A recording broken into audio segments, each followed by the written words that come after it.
Here in this problem, the position versus time graph of a moving object is shown below. What is the velocity of the object at time 4 seconds? So he asks about an instantaneous velocity at a certain time. So here we have the position time graph, which is the same like distance time graph or displacement time graph. They all give the same information. So if you need the instantaneous velocity, you need to get the slope of the line that contains this point. So here he's asking about which point? 4 seconds. So of course here I have only one line, so I will get the slope of this line. You can take any 2 points on the line, like let's say the first point and the point at 4, and let's get the slope.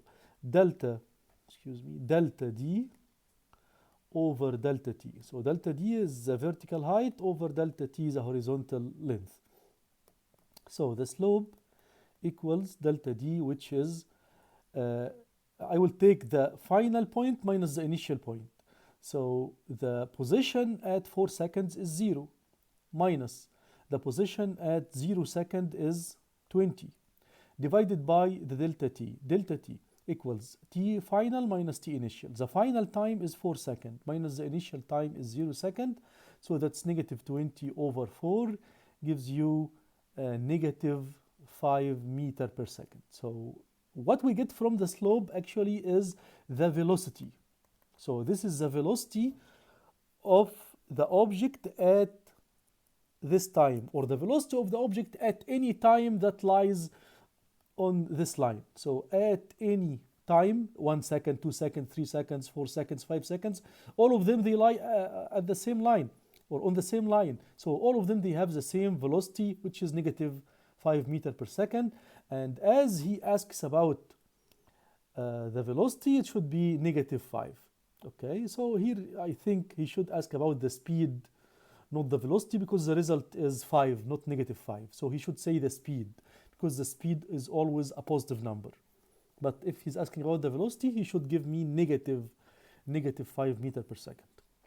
Okay, or at least to say what is the magnitude of the velocity. Here a bus makes a trip according to the position time graph shown in this drawing. In which segment the bus has the highest speed? Also, this is a position versus time graph. Position versus time. So to get the speed, the instantaneous speed at any moment, we need to get the slope. So he's asking about the highest speed. So he asks about the highest slope. Okay. What is the slope of the first part? Let's say the first one here. The slope is delta d over delta t, which is from 10 to 40, that's 30. Divided by from 0 to 1.5, that's 1.5. Okay? So that's 30 divided by 1.5. The second one,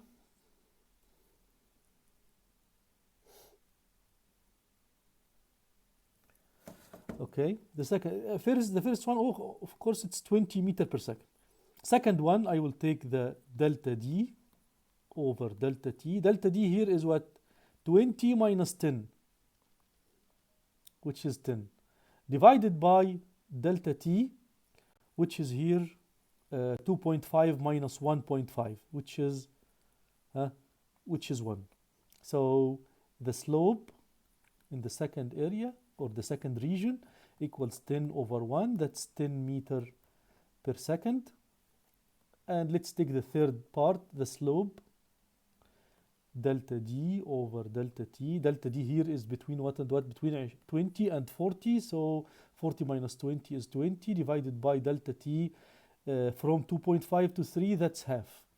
So that gives me 40 meter per second. So the highest slope is the slope in the third region.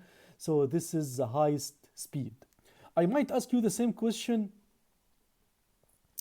in different ways. I might ask you, what is the speed at point C, at this point? Let's call it point G. The speed here is 40. What the speed at this point? Also 40. What the speed at this point? 40. Any point on this segment is 40. What is the speed on this point or this point or this point? It's 10. What is the speed on this point or this one or this one or this one? It was 20. We calculated at the beginning it was 20. But take care of something. The slope here is negative. So if you are talking about the velocity, it should be negative 20. It should be negative 20 because the slope here is negative. But in this question, he asks about the speed only. So the speed is a positive number. Speed is a positive number. While the velocity, we should take care of the sign. So this one should be negative 20. This is positive 10. This is positive 40. Okay? A car travels 22 meters per second north. So a car, speed 22 meters per second, and the direction is north. For 30 minutes, time 30 minutes. So if you change it to seconds, so that's 30 times 60 seconds. And reverses direction. Reverses direction means it returns back. It returns back. And it travels at a speed, let's call this one V1 and T1, and this one is V2, 28 meters per second for a time 15 minutes. So that's 15 times 60 seconds. What is the car's total displacement? So let's say I start from point A, I reach to point B, then I reverse back to point C.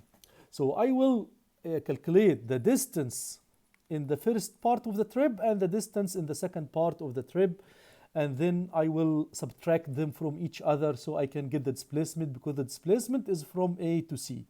The displacement is this part only from A to C. Let's call it delta Y. If we are talking about Y direction, if this is Y direction, so this is delta Y.